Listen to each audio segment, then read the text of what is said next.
subjek akademis ini memiliki sumber pendidikan klasik atau yang disebut esensialisme dan perennialisme yang berorientasi pada masa lalu.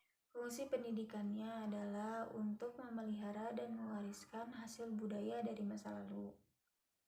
Kurikulum ini lebih mengutamakan tentang isi dari pendidikan yang dapat diambil dari berbagai cabang pengetahuan yang diajarkan dan diteliti. Ciri-ciri kurikulum subjek akademis ada 4. Yang pertama, tujuan. Tujuannya yaitu untuk memberikan pengetahuan yang solid dan mengajarkan para siswa untuk menggunakan ide-ide dan proses penelitian. Dan yang kedua, metode.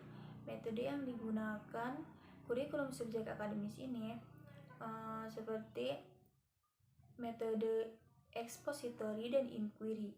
Dan yang ketiga, pola organisasi isi atau bentuk-bentuk kurikulum subjek akademis seperti correlated curriculum, unified atau concreted curriculum, integrated curriculum, problem solving curriculum.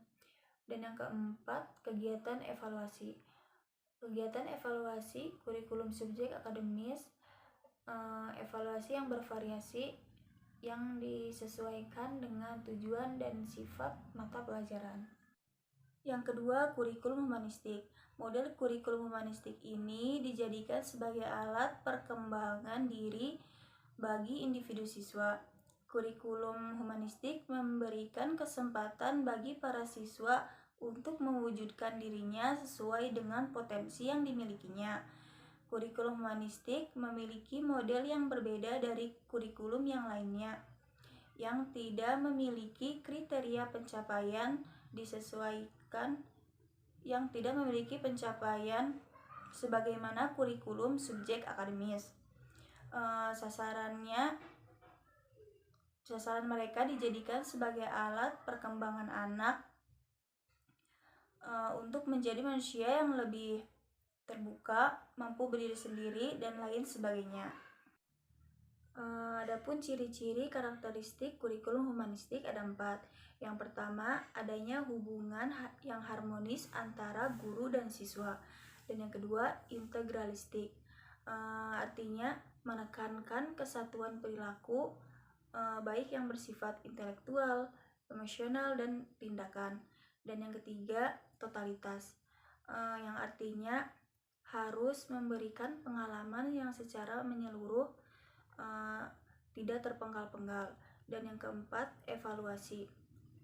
Evaluasinya tidak ada kriteria pencapaiannya. Adapun ciri-ciri kurikulum rekonstruksi sosial ada 4. Yang pertama, tujuan.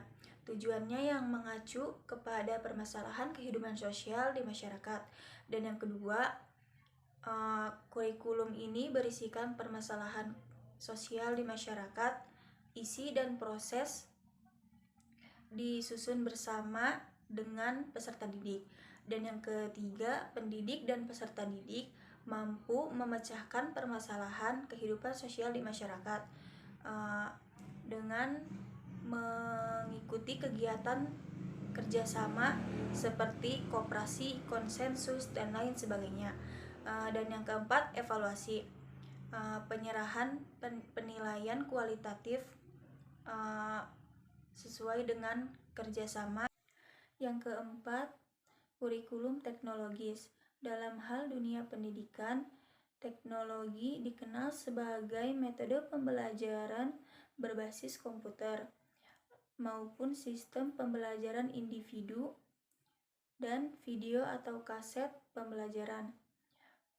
Banyak pihak yang baru menyadari bahwa teknologi sangat membantu menganalisis masalah kurikulum dalam hal pembuatan implementasi, evaluasi, dan pengelolaan instruksional atau pembelajaran. Perspektif teknologi sebagai kurikulum ditekankan pada usaha, program, metode, atau material dan bahan untuk mencapai manfaat dan keberhasilan.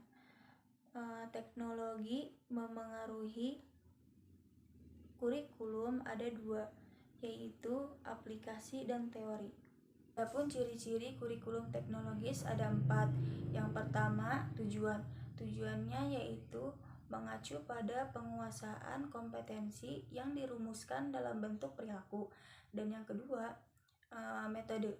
Dan yang ketiga, pola organisasi bahan ajar atau isi dari kurikulum yang dapat diambil dari cabang-cabang pengetahuan yang diajarkan untuk mendukung penguasaan suatu kompetensi. Dan yang keempat, evaluasi. Kegiatan evaluasi dilakukan setiap saat pada akhir suatu pelajaran, suatu unit, ataupun akhir semester.